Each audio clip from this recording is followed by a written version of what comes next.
안녕하십니까 여러분, 반갑습니다. 누구나 이해하시기 쉽게 이 기업에 대한 정보를 전달드리고 있는 대기업 김아진 멘토입니다. 오늘은 우리 여러분과 같이 SMCNC에 대해서 좀 말씀을 나눠볼 겁니다. 최근에 이번 달에 2023년도 실적이 발표가 됐어요. 근데 굉장히 미리 뭐 예상은 하고 있었지만 그래도 이 결과 자체가 굉장히 좋지 못했습니다. 그래서 이러한 이유와 좀 더불어서 제가 좀 오늘 자세하게 설명을 좀 드리려고 이 실적이 의미하고 있는 바가 무엇인지에 대한 해석을 오늘 영상에서 우리 여러분과 말씀을 같이 나눠볼 거고요. 그리고 이제 차트로 넘어가서 주가의 흐름이 지금 현재 굉장히 좋지 못한데 이 주가의 악재의 요소는 과연 또 뭐가 있고 앞으로 그럼 오를 가능성은 없을까, 뭐 이러한 부분들 오늘 영상에서 같이 한번 고민을 해보는 시간을 가져보도록 하겠습니다. 우선 이렇게 SMCNC의 실적에 대해서 좀 보겠습니다. 이번 달 6일에 올라온 실적이고요.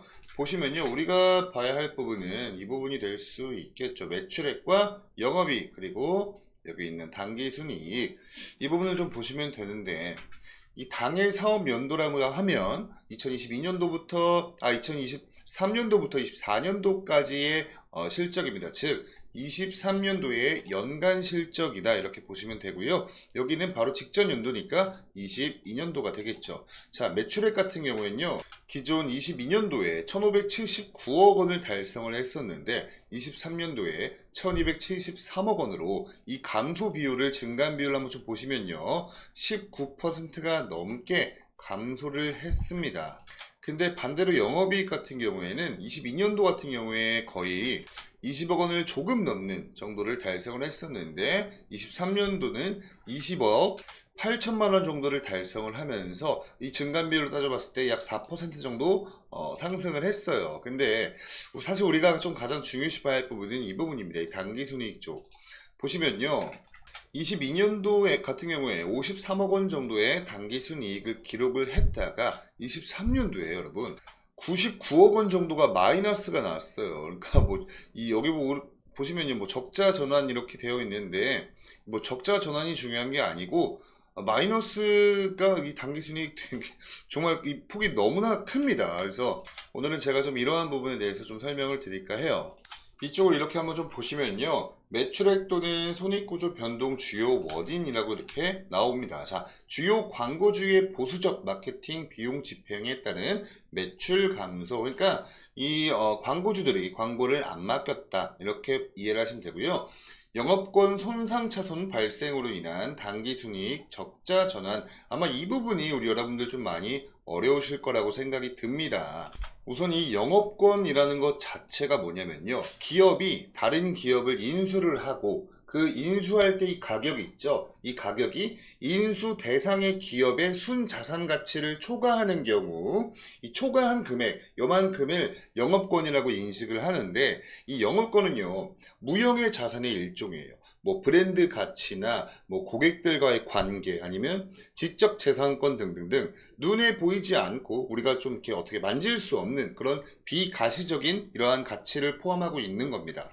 반대로 이 영업권이 만약에 손상이 됐다, 이거를 어떻게 인식하냐, 회수 가능한 영업권의 이 장부 가치보다 낮은 경우 있죠. 그러니까 그 차이만큼을, 이만큼의 또 차이를 영업권 손상차손이라고 인식을 해요. 재무제표에 손실로 반영을 합니다. 이 손실은요, 기업의 순이익에 지금 이렇게 영향을 미치고 있고, 우리 투자자들, 투자자로 하여금 아니면 이 시장 참여자들한테 굉장히 중요한 신호 중 하나로 작용을 할 수 있는 거예요.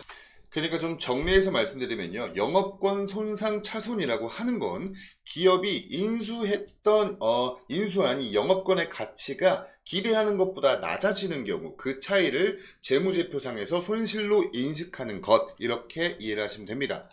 그래서 제가 좀 이 부분에 관련해서 좀 엄청나게 좀 많이 찾아보고 이 기업명까지 제가 우리 여러분께 좀 말씀을 드리고자 많이 좀 찾아봤는데, 어떤 기업을 인수했고 뭐 등등등에 이렇게 뭐 공개되어 있는 자료가 없어요. 그래서 아마 내부 관계자가 아니면 알 수는 없는 내용인 것 같습니다. 근데 이렇게 회계 장부상은 이렇게 무조건 표시를 해야 하기 때문에 이러한 금액적인 부분은 표시가 되었지만 뭐 이 영업권에 관련해서 어떤 기업을 인수를 했고 그 기업의 뭐 영업권이 뭐 손상이 뭐 이러한 자세한 내용들은 공개된 게 없더라고요.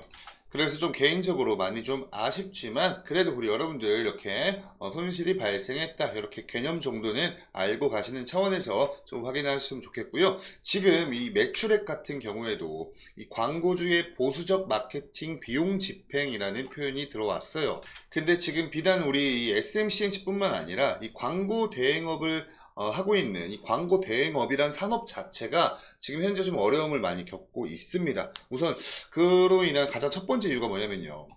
디지털 광고로 좀 많이들 변환이 되었죠. 옛날에 우리가 뭐 보던 뭐 신문 광고나 뭐 잡지 광고, 뭐 TV, 뭐 텔레비전 광고 뭐 이런 것들이 지금은 좀 많이 그런 수요가 감소를 한 그런 상태예요. 아무래도 지금 이제 인터넷 산업과 이 소셜 미디어 산업이 성장을 함에 따라서 광고 채널이 굉장히 많이 다양해졌습니다. 그래서 이로 인해서 이 기업들은요, 전통적인 광고 대행사를 거치지 않고도 직접 디지털 광고를 구매하거나 관리를 할 수 있게 지금 요즘 세상은 그렇게 많이 발전하고 있습니다. 대표적인 게 여러분, 구글 애드워즈라고 해서 이 광고 플랫폼이 있어요. 그리고 페이스북에도 페이스북 ADS, 애드라고 하죠. 그런 플랫폼들이 있는데 이게 좀 굉장히 좀 편리한 게 광고주 입장에서 굉장히 편리한 게 이 투자 대비 수익률 같은 것들을 측정하기도 엄청나게 편리합니다. 그래서 지금 현재는 굉장히 많은 기업들이 이러한 플랫폼을 선호를 하고 있어요. 그리고 아무래도 이 두 번째 이유가 뭐냐면 개인정보입니다. 개인정보. 개인정보 보호법이 굉장히 강화가 되고 있어요. 지금 우리 주식시장 자체를 이끌고 있는 이 주도 섹터가 대부분 다 이 AI잖아요. 반도체 아니면 AI. 지금 현재 국내 주식뿐만 아니라 뭐 해외에도 다 마찬가지입니다. 그래서 이렇게 이 AI 투자를 해가지고 생성형 AI라고 해서 챗 GPT 생각하시면 돼요. 그리고 뭐 그런 것들이 다 전부 다 이 데이터들을 기반으로 학습을 하거든요. 근데 일반적인 데이터도 아니고 앞에 빅자가 붙어요. 빅데이터. 그러니까 이 정보들이 엄청나게 많이 필요하다. 근데 그러한 정보들이 많이 이렇게 필요한 만큼 동시에 개인 정보 또한 유출이 될 가능성이 높아지기 때문에 이렇게 AI 산업이 발달함에 따라서 보안 산업 또한 덩달아서 이렇게 같이 성장을 하고 있거든요. 지금 추이가. 그래서 지금 좀 세계적으로 이 개인정보 보호 규제가 좀 굉장히 강화가 되고 있습니다. 전 세계적으로 이 개인정보 보호에 대한 인식이 좀 높아지고 있고 이로 인해서 광고 캠페인 등을 좀 이렇게 실행을 할 때 수집하고 또 사용할 수 있는 이런 데이터들의 제한이 생겨요. 뭐 예를 들면 유럽연합 EU라 그러죠. EU 같은 경우에 일반 데이터 보호 규정, 즉 이거 영어로 약자로 줄여서 GDPR이라고 하거든요. GDPR. 우리 여러분 어디서 한 번쯤 아마 들어보셨을 겁니다. 이게 일반적인 데이터 보호 규정이라는 영어 약자인데 이 뭐 타겟팅 광고를 하기 위한 이 사용자 데이터 수집과 사용에 대해서 엄격한 제한을 지금 현재 두고 있습니다. 그리고 글로벌적으로 지금 이렇게 지금 변화를 하고 있는 추세예요. 그리고 이제 마지막으로 가장 좀 비중이 크다고 생각되는 이유가 뭐냐면요. 아무래도 기술의 발전입니다. 기술 발전. 인공지능 여기 AI 그리고 빅데이터 여기 있죠. 그리고 뭐 프로그래매틱 광고 뭐 이런 것들 등등등 이런 기술 발전은 이 광고 산업의 자동화 그리고 뭐니 해도 이 효율성을 굉장히 증대를 시켜줬어요. 자동화가 됐고 그럼에 따라서 이 효율성이 굉장히 지금 현재 증대가 된 상태입니다. 그래서 이러한 좀 기술적 발전은 광고 대행사의 역할을 재정의를 하고 있는 거예요. 그러니까 너네가 과연 지금 필요하냐? 지금 이 시대에 광고를 대행해주는 이 업체들이 과연 필요하냐? 왜냐면 이 광고주들이 직접 본인들이 컨택을 하고 뭐 광고도 심지어 만들고 그것까지 송출까지도 하는 그러한 시대로의 발전이 계속해서 거듭되고 있기 때문에 이 광고 대행사라는 역할 자체를 정의를 다시 한다. 그러니까 재정의를 하고 있다. 그리고 이 전통적인 광고 대행 모델을 계속해서 변화시키고 있죠. 우리 과거에는 뭐 신문, 뭐 잡지, 뭐 등등등 뭐 TV, 텔레비전, 라디오 이런 게 있었다면 지금은 유튜브, 뭐 페이스북, 뭐 아프리카 TV 뭐 이런 것들이 있을 수 있겠죠. 카카오톡 등등등. 그래서 이러한 좀 복합적인 이유들로 인해서 지금 현재 광고 대행업 자체가 굉장히 전반적으로 좋지 못한 상황이고 또 미래 가치성이나 성장성 또한 많이 저조해요. 그래서 지난해에 이 SM 관련해서 카카오하고 하이브 뭐 인수합병 뭐 이런 문제 때문에 그때 한참 이렇게 있었을 때 이 SMCNC를 매각을 한다라는 뭐 이러한 뭐 찌라시까지 찌라시라기보다는 뭐 그러한 뭐 발언들도 있긴 있었는데 그게 뭐 이렇게 절차를 밟으면서 진행이 된 부분은 아니지만 그래도 이미 이들도 알고 있는 겁니다. 이 기업들 입장에서도 알고 있는 거예요. 이런 광고 대행업 자체가 미래가치성과 성장성 그리고 수익성이 굉장히 점점점 더 떨어지겠구나 이 부분을 알고 있는 겁니다. 그리고 실제로 이 SMCC의 공시를 한번 좀 이렇게 확인해 보시면요.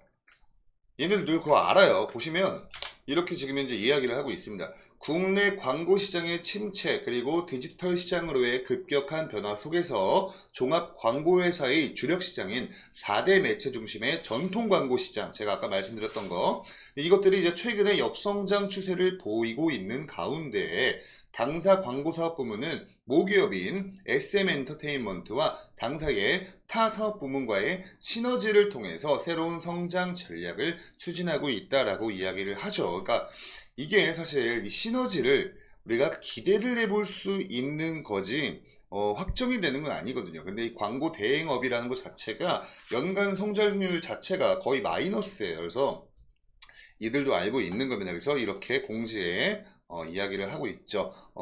광고 시장의 침체 그리고 디지털 시장으로의 급변한 변화 속 그리고 전통 광고 시장은 최근 역성장 추세를 보이고 있다. 자, 제가 말씀해 드렸던 그대로입니다. 그래서 이제 우리 여러분들도 이러한 부분들은 좀 인지를 하고 계셔야 된다 이렇게 좀 생각을 해서 좀 자세하게 설명을 드려봤고요. 이제는 차트로 넘어가서 주가에 관련된 내용 말씀을 한번 나눠보도록 하겠습니다. 자, 차트를 보시면요. 21년도부터 차트인데 너무 이렇게 거시적으로 보지 말고 지난해인 23년도 1월 달부터만 좀 한번 체크를 해 볼게요. 자, 이때 당시 굉장히 좋은 흐름을 보여서 이때가 2월이었어요. 23년도 2월.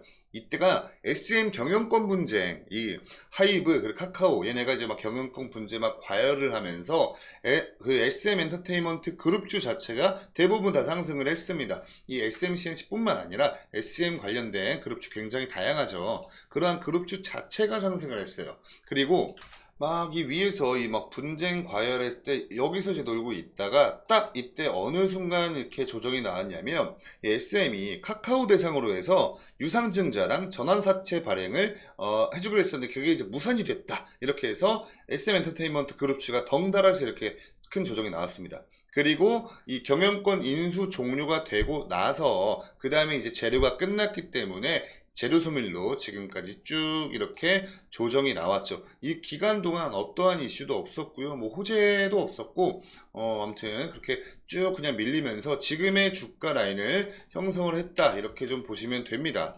그러다가 이제 바로 이제 지난해 말이었던 12월 달에 이때 이 YG 엔터테인먼트랑 블랙핑크 이렇게 해서 재계약이 됐어요. 그래서 그때 다시 한번 엔터 관련 산업들이 주목을 받으면서 이때 조금 낙수 효과를 좀 받았죠. 이때 조금. 그리고 나서는 뭐 별다른 거 없이 지금까지 이렇게 이러한 흐름을 유지를 하고 있습니다. 보시면 굉장히 답답한 박스권 흐름을 지금까지도 유지를 하고 있어요. 뭐 중간중간 이렇게 수급들이 들어오긴 하지만 아까 방금 이 거시적인 차트를 보셔서 아시겠지만 이 위에 매물대가 이만큼 있기 때문에 지금 하방으로의 압력이 엄청나게 강합니다. 그래서 조금만 수급이 들어오면서 조금만 상승한다면 이만큼 올라갈 게 여기서부터 막 이제 매도 물량들이 나오니까 본전 실리 매물, 뭐 차익 실현 매물, 뭐 다양하겠죠. 그래서 여기까지만 딱 상승을 하고 윗꼬리가 이렇게 길게 달리는 지금 현재 그러한 모습의 패턴이다 이렇게 말씀을 드릴 수 있겠고 사실 지금 뭐 수급 자체가 거의 말라있기 때문에 제가 이 차트를 뭐 분석을 해드리는 게 뭐 사실 뭐 큰 의미는 없습니다. 근데 그래도 이제 조금 뭐 우리 여러분들께서 보시지 못하는 부분을 제가 해석을 해드리자면 아마 좀 주식을 많이 해오신 분들 같은 경우는 알 거예요. 지금 이 지지를 받고 있는 라인 자체가 이평선이죠. 이동평균선이라고 해가지고 뭐 단기 이평선이 있고 장기 이평선이 있는데 보통은 11선과 21선을 단기 이평선이라 그러고요. 121선과 241선을 장기 이평선이라 그래요. 이게 단기 이게 장기. 그래서 지금 현재 우리 여러분께서 보고 계시는 이 차트에서 이 검은 색깔이 241선, 그리고 이 회색깔이 121선. 굉장히 위에 있죠. 그죠? 그래서 이 노란 색깔은 21선이고요. 이 파란 색깔이 11선인데 지금 딱 보시면 이 장기 이평선과는 너무나 큰 괴리감이 보이고 있고, 지금 현재 주가가 1797원이거든요, 여러분. 1797원에서 거래가 되고 있어요. 0.22% 상승하는 흐름에서 지금 뭐 거래량도 92,000주밖에 안 돼서 굉장히 지금 말라 있습니다. 그래서 뭐 그래도 지금 현재 가장 최근까지 지지를 받던 라인에 대해서 좀 말씀을 드리면, 아까 제가 말씀드렸듯 이 5일선과 21선 사이에서 좀 지지를 받고 있다. 그래서 딱 보니까 1760원 이 근방 라인에서 가장 최근까지도 이렇게 지지를 받는 모습이 확인이 되고 있고, 저항 라인 같은 경우에 여러분 이 초록 색깔 선이 61선 라인이에요. 이거는 단기 이평선과 장기 이평선 딱 가운데 있는 61선인데 얘도 뭐 보는 시각에 따라서 단기 이평선이 될 수도 있습니다. 근데 저는 이렇게 묶어서 설명드렸다는 점 미리 좀 이해를 좀 하시고, 이 61선 이 근처에서 지금 이제 저항을 받고 있어요.